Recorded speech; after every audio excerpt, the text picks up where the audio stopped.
ಅಮ್ಮ ಫೋನ್ ಮಾಡಿ ಹೇಳ್ತಾ ಇದ್ರು ಪಪ್ಪಂಗೆ ಹಾವು ಬಂದಿದೆ ಅಂತ. ನಮ್ಮ ಪಪ್ಪ ಟಾರ್ಚ್ ಇಟ್ಕೊಂಡು ಹುಡುಕ್ತಾ ಇದ್ದಾರೆ ಮೂಲೆನು. ಆಮೇಲೆ ನಮ್ಮ ಪಪ್ಪ ಅಲ್ಲಿ ಸಿಕ್ತು ಅಂತ ಹೇಳಿದ್ರು. ಎಕಡೆಗೆ ನಾನು ನೋಡಲ್ಲಪ್ಪ 10 ಬಂದ್ಬಿಟ್ಟಾಡಿ. ಓ ನಾಗರಾವ್, ವಾವ್ ಎಷ್ಟು ಚೆನ್ನಾಗಿ ಬಿಟ್ಟಿದ್ದೆ. ಎಡೆ ಹಂಗೆ ಎತ್ತಿದೆ ಅಲ್ಬಿಡಿ. ಎಲ್ರಿಗೂ ನಮಸ್ಕಾರ. ಮಕ್ಕಳು ನೋಡಿ ಅಜ್ಜಿ ಮನೆಗೆ ಬಂದು ಇಷ್ಟು ದಿನ ಕುಂದು ಕುಪ್ಲಿಸಿದೆಲ್ಲ ಆಯಿತು. ಈಗ ಇವತ್ತಿಂದ ಮಕ್ಳಿಗೆ ಸ್ಕೂಲ್ ಇದೆ. ಸೊ ಹಾಗಾಗಿ ನಾವು ಕೂಡ ಬೆಳಗ್ಗೆನೆ ಹೊರಟು. ನನ್ನ ಮಗಳು ಮಲಗಿತ್ತು. ಸೊ ಹಾಗಾಗಿ ಮಗಳನ್ನ ಬಿಟ್ಟು ನಾನು, ಪಪ್ಪ, ಚಿಕ್ಕವ, ನಮ್ಮ ಚೋಟು ಎಲ್ಲ ಹಾಸನ ಹೋಗ್ತಾ ಇದೀವಿ. ಮಕ್ಳಿಗೆ ಬೇಗ ಸ್ಕೂಲ್ ಇರೋದ್ರಿಂದ ಒಂದು 7 ಗಂಟೆ ಹೊಡೆದು ಅಲ್ಲಿಗೆ ರೀಚ್ ಆಗಂಗೆ ಅಷ್ಟು ಬೆಳಗ್ಗೆನೆ ಹೋಗ್ತಾ ಇದೀವಿ. ಪಾಪ ನೋಡಿ ಮಕ್ಕಳು ಎಷ್ಟು ಬೇಗ ಎದ್ದಿದ್ದಾರೆ. ನಮ್ಮ ಚಿಕ್ಕವ ಎದ್ದು ಅದ್ರ ಪಾಡಿಗೆ ಅದೆಲ್ಲ ಕಾರೊಳಗೆ ಬಂದು ಕೂತ್ಕೊಂಡ್ಬಿಡ್ತು ಪಾಪ. ಅಜ್ಜಿ ಮನೆಯಿಂದ ಡೈರೆಕ್ಟ್ ಸ್ಕೂಲಿಗೆ ಹೋಗಬೇಕು ಅಂದರೆ ಎಷ್ಟು ಬೇಜಾರಾಗುತ್ತಲ್ವ. ಅಜ್ಜಿರು ಅಷ್ಟೇ ಏನೇನು ಕೈ ಕೊಡೋದು ಅಂದರೆ ಹೋಗೋ ಟೈಮಲ್ಲಿ ಪಾಪ ಹೊಟ್ಟೆ ಉರಿಯುತ್ತಲ್ವ. ಮಕ್ಕಳಿಗೆ ಅಜ್ಜಿ ಬಿಟ್ಟು ಹೋಗೋಕೆ ಇಷ್ಟ ಇಲ್ಲ, ಅಜ್ಜಿಗೆ ಮೊಮ್ಮಕ್ಕಳು ಬಿಟ್ಟಿರೋಕೆ ಇಷ್ಟ ಇಲ್ಲ.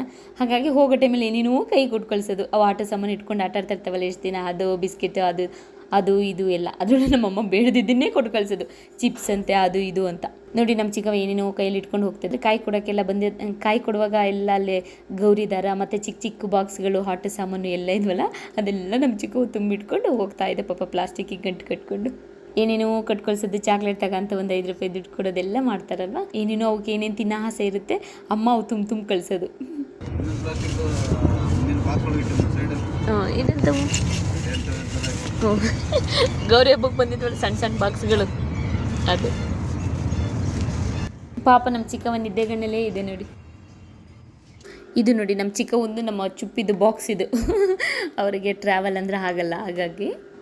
ಅದರಲ್ಲೂ ನನ್ನ ಮಗಳಂತೂ ಅವ್ರ ಅಜ್ಜಿ ಅಂದರೆ ನನ್ನ ಮಗಳಿಗೆ ನಮ್ಮ ಅಮ್ಮ ಅಂದರೆ ಅಷ್ಟು ಇಷ್ಟ. ಅದಕ್ಕೆ ಬಿಟ್ಟು ಬರೋದೇ ಇಲ್ಲ. ಬಿಟ್ಟು ಬರುವಾಗ ಒಂದು 2 ಕಿಲೋಮೀಟ್ರ್ವರೆಗೂ ಅಳುತ್ತೆ ನನ್ನ ಮಗಳು. ಅಮ್ಮ ಅಜ್ಜಿಗೆ ಬೇಜಾರು ಮಾಡಿದೆ, ನೆನ್ನೆ ನಾನು ಅಜ್ಜಿ ಪಕ್ಕ ಮಲಗಬೇಕಾಗಿತ್ತು, ಅಜ್ಜಿ ಹೇಳಿದ ಕೆಲಸ ನಾನು ಮಾಡಬೇಕಾಗಿತ್ತು, ಅಜ್ಜಿಗೆ ಬೇಜಾರು ಮಾಡಿಬಿಟ್ಟೆ ಕಣಮ್ಮ ನಾನು ಅಂತ ಅಳ್ತಾ ಇರುತ್ತೆ ಪಾಪ. ಏನೇನೋ ನೆನೆಸ್ಕೊಂಡು ಅಜ್ಜಿಗೆ ಏನಾದರೂ ಬೇಜಾರು ಮಾಡಿದ್ದನ್ನು ನೆನೆಸ್ಕೊಂಡು ಪಾಪ ಅಷ್ಟು ಕೊರಗುತ್ತೆ.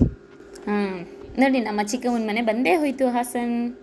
ಅಂದರೆ ಈ ವಿಡಿಯೋ ನಾನು ಗೌರಿ ಹಬ್ಬದ ಟೈಮಲ್ಲಿ ಮಾಡಿದ್ದು, ಅದು ಇವಾಗ ಅಪ್ಲೋಡ್ ಮಾಡ್ತಾಯಿದ್ದೀನಿ ಅಷ್ಟೇ. ಅವ್ರ ಮನೆ ಪಕ್ಕ ಒಂದು ಪಾರ್ಕ್ ಇದೆ, ಆ ಪಾರ್ಕಲ್ಲಿ ಗಣಪತಿ ಇಡ್ತಾರೆ ವರ್ಷ. ಈ ವರ್ಷ ಮಕ್ಕಳೆಲ್ಲ ಊರಿಗೆ ಬಂದಿದ್ರಲ್ಲ, ಅವ್ರ ಗಣಪತಿ ನೋಡಿರಲಿಲ್ಲ. ಅದಕ್ಕೆ ನಮ್ಮ ಗಣಪತಿ ಹೇಗಿದೆ ಏನು ಅಂತ ನೋಡ್ಕೊಬಿಟ್ಟು ಬರೋಕ್ಕೆ. ಆ್ಯಕ್ಚುಲಿ ಮಕ್ಕಳು ಮನೆ ಒಳಗೆ ಹೋಗಲಿಲ್ಲ, ಲಗೇಜೆಲ್ಲ ಅಲ್ಲೇ ಬಾಗಿಲಿಗೆ ಇಟ್ಬಿಟ್ಟು ಓಡೋಗಿ ನಾನು ಗಣಪತಿ ನೋಡ್ಕೊಂಡ್ಬಿಟ್ಟು ಬರ್ತೀವಿ ಅಂತ ಬಂದರು. ನೋಡಿ ನಮ್ಮ ಚಿಕ್ಕವ ಹೆಂಗೆ ನಿಗ್ರು ನೋಡ್ತಾ ಇದೆ. ಅಲ್ಲೇ ಗಣಪತಿ ಇಟ್ಟಿರೋದು ಈ ಸರಿ, ಅದಕ್ಕೆ ದೊಡ್ಡ ಗಣಪತಿ ಇಟ್ಟಿದ್ದಾರಂತೆ. ನೋಡಿ ಇದು ನಮ್ಮ ಚಿಕ್ಕವ್ರ ಮನೆ ಹತ್ರ ಇರೋ ಗಣಪತಿ. ಚೆನ್ನಾಗಿದೆ, ಒಂಥರ ಕೂತಿರೋ ಗಣಪತಿ, ತುಂಬ ಚೆನ್ನಾಗಿದೆ. ಮತ್ತು ಗೌರಮ್ಮನ ನೋಡಿ ಎಷ್ಟು ಮುದ್ದಾಗಿದೆ. ಆ್ಯಕ್ಚುಲಿ ತುಂಬ ಲಕ್ಷಣವಾಗಿದೆ ಗೌರಮ್ಮ ಇದು. ಆದರೆ ನಾನು ಈ ಥರ ಮಣ್ಣಿನ ಕಲರ್ ನೋಡಿರಲಿಲ್ಲ. ಎಲ್ಲ ಹಳದಿ ಕಲರ್ ಸ್ಯಾರಿ ಹಾಕಿರುತ್ತಲ್ಲ, ಗೌರಮ್ಮ ನೋಡಿದ್ದೆ. ಇದು ತುಂಬ ಚೆನ್ನಾಗಿದೆ, ತುಂಬ ಲಕ್ಷಣವಾಗಿ ಕಾಣಿಸ್ತಾ ಇದೆ. ನೋಡಿಬೇಕಾದ್ರೆ ನೋಡಿ ಗೌರಮ್ಮಂದು ಆಭರಣ ಎಲ್ಲ ಎಷ್ಟು ಚೆನ್ನಾಗಿ ಕಾಣಿಸ್ತಾ ಇದೆ. ಅಂದರೆ ಕಲರ್ ಕಾಂಬಿನೇಷನ್ ಹಾಗೆ ಮಣ್ಣಿನ ಕಲರ್ ಸ್ಯಾರಿಗೆ ಆ ಒಡವೆಗಳೆಲ್ಲ ಎಷ್ಟು ಚೆನ್ನಾಗಿ ಎದ್ದು ಕಾಣಿಸ್ತಾ ಇದೆ. ನಮ್ಮ ಚಿಕ್ಕವ ನೋಡಿ ಸ್ಟಾರ್ಟ್ ಮಾಡ್ಕೊಂಡಾಯ್ತು ಎಕ್ಸಸೈಸ್ ಎಲ್ಲನೂ. ಈ ಪಾರ್ಕ್ ಕೂಡ ಅಷ್ಟೇ ನೀಟಾಗಿದೆ, ಚೆನ್ನಾಗಿದೆ, ಕ್ಲೀನಾಗಿ ಇಟ್ಕೊಂಡಿದ್ದಾರೆ. ಆ್ಯಕ್ಚುಲಿ ಮಾಡ್ಕೊಡೋದು ದೊಡ್ಡ ವಿಷಯ ಅಲ್ಲ, ಅದು ಉಳಿಸ್ಕೊಳ್ಳೋದು ಕೂಡ ನಮ್ಮ ಕರ್ತವ್ಯ. ನೀಟಾಗಿ ಇಟ್ಕೊಂಡಿದ್ದಾರೆ, ಕ್ಲೀನಾಗಿ. ವಯಸ್ಸಾದವರೆಲ್ಲ ಬೆಳಗ್ಗೆ ಸಂಜೆ ಎಲ್ಲ ವಾಕ್ ಮಾಡ್ತಾ ಇರ್ತಾರೆ ಇಲ್ಲೇ. ಮತ್ತು ಸಣ್ಣ ಮಕ್ಕಳನ್ನ ಅಲ್ಲಿ ಬಿಟ್ಟು ಆಟ ಆಡೋಕ್ಕೆ ಇನ್ನೊಂದು ಕಡೆ ಜಾಗ ಇದೆ, ಇಲ್ಲಿ ಎಕ್ಸಸೈಸ್ ಮಾಡೋಕ್ಕೆ ಜಾಗ ಇದೆ. ತುಂಬ ಚೆನ್ನಾಗಿದೆ. ಮಂಗನ ಕೈಯಲ್ಲಿ ಮಾಣಿಕ್ಯ ಕೊಟ್ಟಂಗಾಗುತ್ತೆ ನಮ್ಮ ಚೋಟಿಗೆ ಇವೆಲ್ಲನೂ. ನೋಡಿ ನಮ್ಮ ಚಿಕ್ಕ ಎಷ್ಟು ಮುದ್ದಾಗಿ ಮಾಡ್ತಾಯಿದೆ. ಅದಕ್ಕೆ ಗೊತ್ತಿಲ್ಲ ಅಂದರೆ ಪರವಾಗಿಲ್ಲ, ಏನೋ ಒಂದು ಮಾಡಿ ಮುಗಿಸ್ಬಿಡುತ್ತೆ ಅದು. ಹೆಂಗೋ ಆರ್ಡ್ರ್ ಬಡ್ರೇ ಕೈ ಇಟ್ಕಿದ್ರೆ ಕಾಲು ಇಟ್ಕಲ್ಲ, ಕಾಲು ಇಟ್ಕಿದ್ರೆ ಕೈ ಇಟ್ಕಲ್ಲ. ಆದರೆ ಏನೋ ಒಂದು ಬ್ಯಾಲೆನ್ಸ್ ಮಾಡ್ಕೊಂಡು ಬರುತ್ತಲ್ಲ. ನಮ್ಮ ಚಿಕ್ಕಮ್ಮನ ಕಾಲು ಇಡ್ತಿಲ್ಲ ಸೈಕಲ್ ಹೊಡಿಯೋಕ್ಕೆ. ನಮ್ಮ ಚೋಟು ನೋಡಿ ಕೊಡು ನಾನು ಮುರಿದಾಗ್ತೀನಿ ಅಂತ ಈಗ ಇಸ್ಕೊಂಡು ಕೂತ್ಕೊಳ್ತೇನೆ. ರಫು ನಮ್ಮ ಚೋಟು, ಸ್ವಲ್ಪ ತುಂಬ ರಫ್ ಅವನು.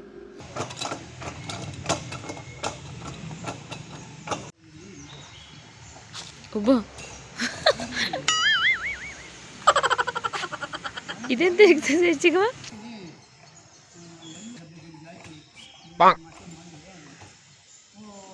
ಇಷ್ಟು ಹತ್ರ ಇದ್ರೆ ನಮ್ಮ ಅಕ್ಕ ಈ ಪಾರ್ಕೆಲ್ಲ ನೋಡೇ ಇರಲ್ಲ ಅವಳು ಬೇಕಾದರೆ.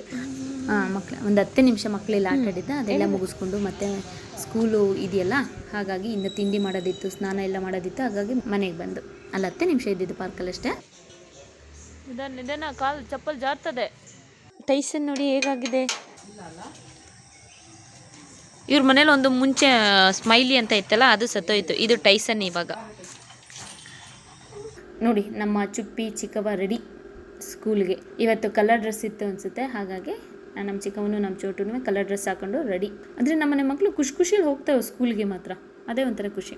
ಅಪ್ರೂಪ್ದಂಗೆ ನಮ್ಮ ಚುಪ್ಪಿ ಇವತ್ತು ಅವನಾಗೆ ತಿಂಡಿ ತಿಂತಿರೋದು. ಅವ್ನು ಆ್ಯಕ್ಚುಲಿ ಹೋಟೆಲ್ಗಳಲ್ಲಿ ಹೊರಗೆ ಫಂಕ್ಷನ್ಸ್ಗೆಲ್ಲಾದರೂ ಹೋದಾಗ ಅಥವಾ ಹೋಟೆಲ್ಸ್ಗೆ ಹೋದಾಗ ಮಾತ್ರ ನಮ್ಮ ಚುಪ್ಪಿ ಊಟ ಮಾಡೋದು, ಅವನಾಗೆ ಊಟ ಮಾಡೋದು ಬಿಟ್ಟರೆ ಮನೇಲಿ ಒಂದಿನ ಊಟ ತಿಂಡಿ ಏನೂ ಮಾಡಲ್ಲ.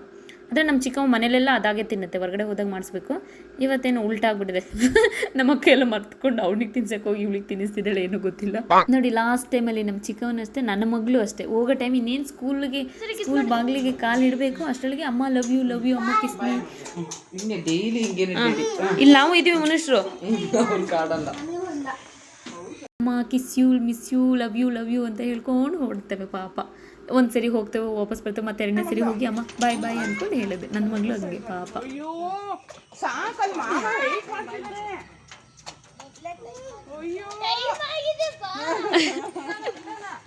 ಹಾಗೆ ಹೇಗಿದ್ರು ನಾವು ಬೆಳಿಗ್ಗೆ ಬೇಗ ಬಂದಿದ್ವಲ್ವ, ಹಾಗಾಗಿ ಏನಾದರೂ ಚಿಕ್ಕ ಪುಟ್ಟ ಕೆಲಸ ಇದ್ದರೆ ಹಾಸನಲ್ಲಿ ಮುಗಿಸ್ಕೊಳ್ಳೋಣ ಅಂತ ನಾನು ನಮ್ಮ ಪಪ್ಪ ಪೇಟೆಗೆ ಹೊರಟು.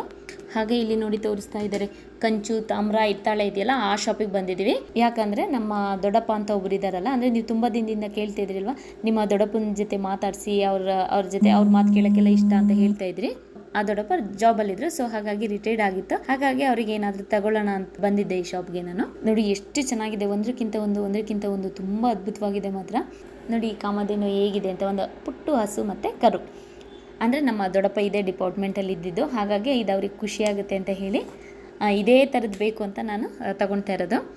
ಮತ್ತು ಇದ್ರ ಜೊತೆ ಕೃಷ್ಣ ಕೊಳಲುದ್ದ ಥರ ಇದ್ದರೆ ಚೆನ್ನಾಗಿರುತ್ತೆ ಅಂತ ಅಂದ್ಕೊಂಡಿದ್ದು, ಅದೇ ಥರದ್ದು ತಗೊಳ್ಳೋಣ ಅಂತ ಬಂದೆ.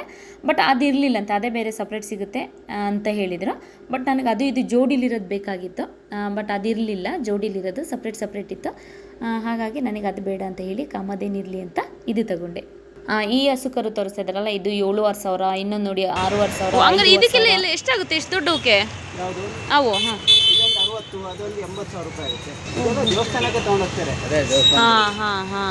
ಈ ಥರದ್ದು ತಗೊಳ್ಳುವಾಗ ಸ್ವಲ್ಪ ಡೀಟೇಲಾಗಿ ಎಲ್ಲ ನೋಡಬೇಕಾಗುತ್ತೆ, ಕಣ್ಣು ಬಾಯಿ ಯಾಕಂದರೆ ಈ ಥರ ನೋಡುವಾಗ ಒಂಥರ ನೋಡೋಕ್ಕೂ ಕೂಡ ಲಕ್ಷಣವಾಗಿರಬೇಕು. ಹಸು ಹೇಗಿದೆ ನೋಡೋಕೆ ಮುದ್ದಾಗಿದೆಯಾ, ಕರು ಹೇಗಿದೆ ಪುಟ್ಟಾಗಿ ಮುದ್ದಾಗಿದೆಯಾ ಅಂತ, ಹಸುದು ಕಣ್ಣು ಕೊಂಬು ಕಿವಿ ಅವೆಲ್ಲ ಇದಾವೆ ನೋಡಿ.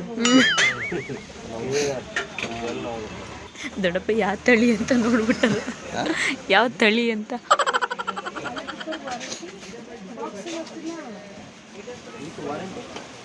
ಅಲ್ಲ ನೀವು ಸದ್ಯಕ್ಕೆಲ್ಲರೂ ಶೈನಿಂಗ್ ಬರಂಗ್ ಮಾಡತ್ತಾರ, ಆಮೇಲೆ ಕಪ್ ಆಗ್ಬಿಟ್ಟಾಯ್ತು. ಹಾಂ, ಕಪ್ಪಾಗಲ್ಲ ಅಷ್ಟೇ. ಅಲ್ಲ ನೀವು ಸಡನ್ನಾಗಿ ತಗೊಬಂದ್ರಲ್ಲ, ನಾವು ಎಷ್ಟು ಉಜ್ಜಿದ್ರು ಈ ಕಲರ್ ಬರೋದೇ ಇಲ್ಲ. ಪಿತಾಂಬರಿ. ಹಾಂ ನೋಡಿ, ನಾವು ಫೈನಲಿ ಇದು ತಗೊಂಡೆ, ವಾಶ್ ಮಾಡಿ ಒರೆಸಿ ಕೊಡ್ತಾ ಇದ್ದಾರೆ. ಹಾಗೆ ಅದೇ ಶಾಪಲ್ಲಿ ಕೂಡ ಇತ್ತು ಭರತನಾಟ್ಯದ ಗೆಜ್ಜೆ ಕೂಡ ಇತ್ತು. ನನಗೆ ಇದು ನೋಡಿದ ತಕ್ಷಣ ಇಷ್ಟ ಆಯಿತು, ನನ್ನ ಮಗಳಿಗೆ ತಗೊಳ್ಳೋಣ ಅಂದ್ಕೊಂಡೆ. ಆದರೆ ನನ್ನ ಮಗಳಿಗೆ ಇದು ಏನು ಅನ್ನೋದೇ ಗೊತ್ತಿಲ್ಲ. ತಗೊಂಡೋಗಿ ಕೊಟ್ಟರು ಕೂಡ ಅಮ್ಮ ಇದು ಏನಮ್ಮ ಅಂತ ಕೇಳುತ್ತೆ ಬಿಟ್ಟರೆ ಅದು ನೋಡಿದ ತಕ್ಷಣ ಖುಷಿ ಪಡಲ್ಲ. ಹಾಗಾಗಿ ಆಮೇಲೆ ನೆನಪು ಮಾಡಿಕೊಂಡೆ ಮಗಳಿಗೆ ಇದ್ರ ಬಗ್ಗೆ ಹೇಳಿ, ಇದು ಚೆನ್ನಾಗಿರುತ್ತೆ, ಇದು ಅಂದರೆ ಭರತನಾಟ್ಯಕ್ಕೆ ಈ ಥರ ಗೆಜ್ಜೆ ಇರುತ್ತೆ ಮಗಳೇ, ತುಂಬ ಚೆನ್ನಾಗಿರುತ್ತೆ, ಕಾಲೇ ಕಟ್ಕೊಂಡ್ರು ಈ ಥರ ಸೌಂಡ್ ಬರುತ್ತೆ, ಗಲ್ ಅನ್ನುತ್ತೆ ಅಂತ ಹೇಳಿ ಕೊಟ್ಬಿಟ್ಟು ಆಮೇಲೆ ತಗೊಟ್ರೆ ವಾವ್ ಎಷ್ಟು ಚೆನ್ನಾಗಿದೆ ಅಂತ ಹೇಳುತ್ತೆ. ಯಾವತ್ತಾದ್ರೂ ತಗೊಂಡೋಗಿ ಒಂದು ಸರ್ಪ್ರೈಸ್ ಕೊಡೋಣ ಅಂತ ಹೇಳಿ ನೋಡ್ಕೊಂಡು ಬಂದಿದ್ದೆ. ನೋಡಿ ಫೈನಲಿ ಪ್ಯಾಕ್ ಮಾಡ್ತಾ ಇದ್ದಾರೆ. ಈಗ ನೆಕ್ಸ್ಟ್ ಹಾಗೆಯೇ ಜ್ಯುವೆಲರಿ ಶಾಪ್ಗೆ ಹೋಗೋಣ ಅಂತ ಹೋದು. ಅಂದರೆ ನಾನು ಏನಾದರೂ ತಗೋಬೇಕು ಅಂತ ತುಂಬ ದಿನದಿಂದ ಅಂದ್ಕೊಳ್ತಿದ್ದೆ. ಏನಾದರೂ ಒಂದು ಉಂಗುರ ಅಥವಾ ಓಲೆ ಏನಾದರೂ ಚಿಕ್ಕದಾಗಿ ಏನಾದರೂ ತಗೋಬೇಕು ಅಂತ ಅಂದ್ಕೊಳ್ತಿದ್ದೆ. ಬಟ್ ಇವತ್ತಿನ ದಿನನೇ ತಗೋಬೇಕು ಅಂತ ನಾನು ಅಂದ್ಕೊಂಡಿರಲಿಲ್ಲ. ಬಟ್ ಹೆಂಗಿದ್ರು ಫ್ರೀ ಆಗಿದ್ವಲ್ಲ, ಸೊ ಹಾಗಾಗಿ ಪಪ್ಪನು ಇದರ ಜೊತೆಲೇ ಹೋಗ್ಬಿಟ್ಟು ಬರೋಣ ಅಂತ ಹೇಳಿ ಹಾಗೆ ಜ್ಯುವೆಲರಿ ಶಾಪ್ಗೆ ಬಂದು ನಾನು ಯಾವಾಗಲೂ ರೆಗ್ಯುಲರಾಗಿ 10 ವರ್ಷದಿಂದ ಇಲ್ಲೇ ಬರೋದು. ಏನೋ ಒಂಥರ ನನಗೆ ಖುಷಿ, ಇಲ್ಲಿ ತಗೊಂಡ್ರೆ ಅವರು ಕೂಡ ಅಷ್ಟೇ ಚೆನ್ನಾಗಿ ರೆಸ್ಪಾನ್ಸ್ ಮಾಡ್ತಾರೆ. ಹಾಗಾಗಿ ನಾವು ಇಲ್ಲೇ ತಗೊಳ್ಳೋದು. ನೆಕ್ಸ್ಟು ಮನೆಗೆ ಹೊರಟು ನಾವು ಹೊರಡೋದ್ರೊಳಗೆ ಸಂಜೆ ಆಗೋಗ್ಬಿಟ್ಟಿತ್ತು. ಸೊ ಹಾಗಾಗಿ ಜೋರು ಮಳೆ ಬರ್ತಾಯಿತ್ತು. ಆದರೆ ನಾವು ಯಾವಾಗಲೂ ಹಾಸನಿಂದ ನಾವು ಕಲ್ಲರೆಗೆ ಹೋಗಬೇಕು ಅಂದರೆ ಮಧ್ಯೆ ಚೆನ್ನಪುರದಲ್ಲಿ ನಮ್ಮ ದೊಡ್ಡಪ್ಪನ ಮನೆ ಇದೆ, ಅಲ್ಲಿ ವಿಸಿಟ್ ಮಾಡೇ ಹೋಗೋದು. ಹಾಗೆ ನಮ್ಮ ಅಮ್ಮನ ಫೋನ್ ಮಾಡಿ ನಮ್ಮ ಮನೆಗೆ ಒಬ್ರು ಯಾರೋ ಅತಿಥಿ ಬಂದಿದ್ದಾರೆ ಅಂದರು. ಹಾಗಾಗಿ ಅಲ್ಲೇ ನಾವು ಸ್ಟಾಪ್ ಮಾಡೋಕ್ಕೆ ಹೋಗಲಿಲ್ಲ, ಡೈರೆಕ್ಟ್ ಮನೆಗೆ ಹೋದು. ಅಮ್ಮ ಫೋನ್ ಮಾಡಿ ಹೇಳ್ತಾಯಿದ್ರು ಪಪ್ಪಂಗೆ ಹಾವು ಬಂದಿದೆ ಅಂತ. ಹಾಗಾಗಿ ಅಮ್ಮ ಮಧ್ಯಾಹ್ನ ನೋಡಿಬಿಟ್ಟಿದ್ದಾರೆ. ಆಮೇಲೆ ನಾವು ಬರೋದ್ರೊಳಗೆ ಸ್ವಲ್ಪ ಲೇಟ್ ಆಯಿತು. ಆಮೇಲೆ ಬಂದು ಪಪ್ಪ ಎಲ್ಲ ಹುಡುಕ್ತಾ ಇದ್ದಾರೆ. ನೋಡಿ ಪಪ್ಪ ಒಳಗೆ ಹುಡುಕ್ತಾ ಇದ್ದಾರೆ, ನಾನು ಹೊರಗಡೆ ಹೀಗೆ ನಿಂತ್ಕೊಂಡಿದ್ದೀನಿ. ಅಂದರೆ ಇಲ್ಲೇ ಎಲ್ಲಾದರೂ ಬಾಗಿಲು ಸಂದಿ ಅಥವಾ ಇಲ್ಲೇ ರಾಡು ಅಥವಾ ಚೇರಿಗೆ ಏನಾದರೂ ಸುತ್ತಾಕೊಂಡ್ಬಿಟ್ಟಿದೆಯಾ ಕಂಬಕ್ಕೆ ಅಂತ ನಾನು ನಿಧಾನಕ್ಕೆ ನೋಡ್ತಾ ಇದ್ದೆ. ನಮ್ಮ ಪಪ್ಪ ಟಾರ್ಚ್ ಇಟ್ಕೊಂಡು ಹುಡುಕ್ತಾ ಇದ್ದಾರೆ ಮೂಲೆನೂ. ನೋಡಿ ಇನ್ನೆಲ್ಲ ಕೂಡ ನಮ್ಮ ಮನೇದು ಎಷ್ಟು ನೀಟಾಗಿ ಕಾಣಿಸ್ತಾ ಇದೆ, ಒಳ್ಳೆ ಮಿರರ್ ನೋಡ್ದಂಗೆ ಆಗ್ತಾ ಇದೆ. ನಮ್ಮ ಮನೆಗೇನು ಹಾವು ಹೊಸ್ತಲ್ಲ, ನಮ್ಮ ಮನೆಗೆ ಹಾವು ತುಂಬ ಬರ್ತಾನೇ ಇರ್ತದೆ. ಆಮೇಲೆ ನಮ್ಮ ಪಪ್ಪ ಅಲ್ಲಿ ಸಿಕ್ದು ಅಂತ ಹೇಳಿದರು. ಇಷ್ಟೇ ದಪ್ಪದು ಅಂತ ಹೇಳ್ತಿದ್ದಾರೆ. ಹಾವು ಅಷ್ಟಪ್ಪ ಆದ್ರೂ ಚಿಕ್ಕದಾದ್ರೂ ದೊಡ್ಡದಾದ್ರೂ ಹಾವು ಹಾವೆಲ್ವಾ ಭಯನೇ. ಎಕಡೆಗೆ ಡ್ಯಾಡಿ ಹೊಡಿಬಾರ್ದಂತ ಹಂಗೆ ಕರ್ಕೊಬರ್ಬೇಕಂತೆ. ಹಾಂ ಕೆರೆ ಅವ ಡ್ಯಾಡಿ, ಕೆರೆ ಅವ. ಒಂದೊಂದು ಹಾವು ಬಂದರೆ ಒಂದೊಂದು ಕಾರಣ ಅಂತ ಹೇಳ್ತಾರೆ. ಸೊ ನಮಗೆ ಅನುಭವ ಆಗಿದೆಯಲ್ಲ, ಆ ಟೈಮಿಗೆ ಯಾವ್ಯಾವ ಹಾವು ಬಂದಿರ್ತವೆ, ಆ ಟೈಮಲ್ಲಿ ಯಾರು ಏನೇನು ಹೇಳ್ತಾರೆ ಅದೇ ನಿಜ ಅಂತ ನಾವು ನಂಬ್ಕೊತಿದ್ದು, ಹಾಗೆ ನಂಬ್ತಾ ಇದ್ದು. ಈಗ ನೀವು ಕೇಳೋರ್ಗೂ ಅಲ್ಲ, ಈಗ ನೀವು ಕೇಳ್ತಾ ಇರ್ತೀರ ನಾನು ಹೇಳೋದು, ಬಟ್ ನಿಮಗೆ ಅದು ಗೊತ್ತಾಗಲ್ಲ. ಬಟ್ ನಮಗೆ ಆ ಅನುಭವ ಎಲ್ಲ ಆಗಿದೆಯಲ್ಲ, ಮನೆಗೆ ತುಂಬ ಹಾವುಗಳು ಬರೋದು ಹೋಗೋದು. ಸೊ ಹಾಗಾಗಿ ನಾವು ಇದ್ದಂಥ ಟೈಮಲ್ಲಿ ಆ ಸಿಚುವೇಷನಲ್ಲಿ ನಂಬಲೇಬೇಕಾಗುತ್ತೆ. ಹಾಗಾಗಿ ಕೆರೆ ಹಾವು ಬಂದು ಒಂದಿನ ಇದ್ದೋದ್ರೆ ಮನೇಲಿ ತುಂಬ ಒಳ್ಳೆಯದು ಅಂತ ಹೇಳ್ತಾರೆ. ಅಥವಾ ಇನ್ನೊಂದು ಕಟ್ಮಂಗ್ಲ ಹಾವು, ಬೇರೆ ಹಾವು ಅದು ಇದು ಬಂದರೆ ಏನಾದರೂ ಬ್ಲ್ಯಾಕ್ ಮ್ಯಾಜಿಕ್ ಮಾಡಿರ್ತಾರೆ, ಹಾಗಾಗಿ ಬರುತ್ತೆ ಅಂತ ಹೇಳ್ತಾರೆ. ಮತ್ತು ಸರ್ಪ ಬಂದರೆ ದೇವ್ರ ಹಾವು ಅಂತ ಹೇಳ್ತಾರೆ. ಸರ್ಪ ಅಂದರೆ ದೇವ್ರ ಇದ್ದ ಕಡೆ ಸರ್ಪ ಓಡಾಡುತ್ತೆ ಅಂತ ಹೇಳ್ತಾರೆ. ಅಂದರೆ ದೇವ್ರ ಶಕ್ತಿ ಇದ್ದ ಕಡೆ ನಾಗರ ಓಡಾಡ್ತಾ ಇರುತ್ತೆ ಅಂತ ಹೇಳ್ತಾರೆ. ಈಗ ಸದ್ಯಕ್ಕೆ ನಮ್ಮ ಮನೇಲಿ ಗ್ರಾಮ ದೇವತೆ ಇಟ್ಕೊಂಡಿರೋದ್ರಿಂದ ಅದೇ ಹೇಳಿದ್ರೂ ಕೂಡ ಅದನ್ನು ನಂಬಬೇಕಾಗ್ತದೆ ಇವಾಗ. ಅದು ಆ್ಯಕ್ಚುಲಿ ಇವತ್ತು ಚಿಕನ್ ತಗೊಬಂದಿದ್ದೆ, ವರ್ಷ ತಡ್ಕೊ ಹಾಸನ ಹೋಗಿದ್ವಲ್ಲ, ಹಾಗಾಗಿ ಚಿಕನ್ ನಾವು ಅಲ್ಲಿ ಮಾಡೋದು, ಹೆಂಗಪ್ಪ ಮಾಡೋದು ಅಂತ ಯೋಚನೆ ಆಗಿಬಿಟ್ಟಿತ್ತು. ಹಾವು ಎಲ್ಲಿದೆ ಅಂತ ಗೊತ್ತಿಲ್ಲ. ಲಾಕ್ಡೌನ್ ಟೈಮಲ್ಲಿ ನಮ್ಮ ಮನೇಲಿ ತುಂಬ ಹಾವುಗಳಿತ್ತು. ತಿಂಗಳಿಗೆ 2 ಮರಿ ಸಿಗೋದು ಅಥವಾ ದೊಡ್ಡದೊಂದು ಸಿಗೋದು, ಹಾಗೆ ಕಂಟಿನ್ಯೂಸ್ ಆಗಿ 4 ತಿಂಗಳು ಒಂದು 7-8 ಹಾವು ಸಿಗ್ದೆ ನಮ್ಮ ಮನೆ ಒಳಗೇ. ನಮ್ಮಲ್ಲಿ ಹಾವುಗಳು ಹೇಗೆ ಅಂದರೆ ಜಾಸ್ತಿ ನಮ್ಮ ಅಮ್ಮನ ಕಣ್ಣಿಗೆ ಕಾಣಿಸ್ಕೊಳ್ಳೋದು. ಅದು ಹೇಗೆ ಅಂದರೆ ಅಮ್ಮ ಅಡುಗೆ ಮನೆಗೆ ಹೋಗೋವರೆಗೂ ಕಾಣಿಸ್ಕೊಳ್ಳಲ್ಲ, ಸುಮ್ಮನೆ ಇರ್ತದೆ. ಅಮ್ಮ ಆಚೆಯಿಂದ ಅಡುಗೆ ಮನೆಯಿಂದ ಹೊರಗೆ ಬರೋ ಟೈಮಲ್ಲಿ ಈ ಜಾಗದಲ್ಲಿ ಕಾಣಿಸ್ಕೊಳ್ಳುತ್ತೆ. ಈ ಜಾಗದಲ್ಲಿ ಯಾವಾಗಲೂ ಒಂದು 3-4 ಹಾವು ಹಂಗೆ ಆಗಿದೆ. ಅಡುಗೆ ಮನೆಗೆ ಕಳಿಸೋವರೆಗೂ ಸುಮ್ಮನೆ ಇರುತ್ತೆ, ಆಚೆಯಿಂದ ಬರುವಾಗ ಕಾಣಿಸ್ಕೊಳ್ಳೋದು. ಬಟ್ ಏನೇ ತೊಂದರೆ ಆಗಿಲ್ಲ ನಮಗೆ ದೇವ್ರ ಇದರಿಂದ. ಇನ್ನು ಎಂಥ ಒಂದು ಗೊತ್ತಿಲ್ಲ, ನಮ್ಮ ಕೆರೆ ಹಾವು ಅಂತಿದ್ದಾರೆ. ಕೆರೆ ಹಾವು ಆ್ಯಕ್ಚುಲಿ ಮನೆ ಒಳಗೆ ಇದ್ದರೆ ಒಳ್ಳೇದಂತೆ. ಅವು ಗೊತ್ತಿಲ್ದಂಗೆ ಇದ್ದು ಹೋದರೆ ಬೆಟರ್. ಆ ಕಡೆಗೆ ತಗೊಂಡೋಗಿ ನಾಗರವ ಅದು ಹೆಂಗೆ ಅದ್ರೊಳಗೆ ಹಾಕೊಂಡ್ರಿ ರೆಡಿ? ನಾನು ನೋಡಲ್ಲಪ್ಪ.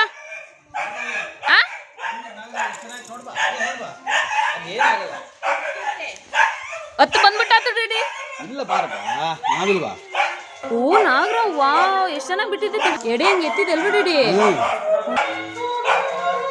ಕಾಣಿಸ್ತಿದ್ಯಾ? ನೋಡಿ ಬೇಡ ಕಾಣಿಸ್ತಿದೆ ಕ್ಲಿಯರಾಗಿ?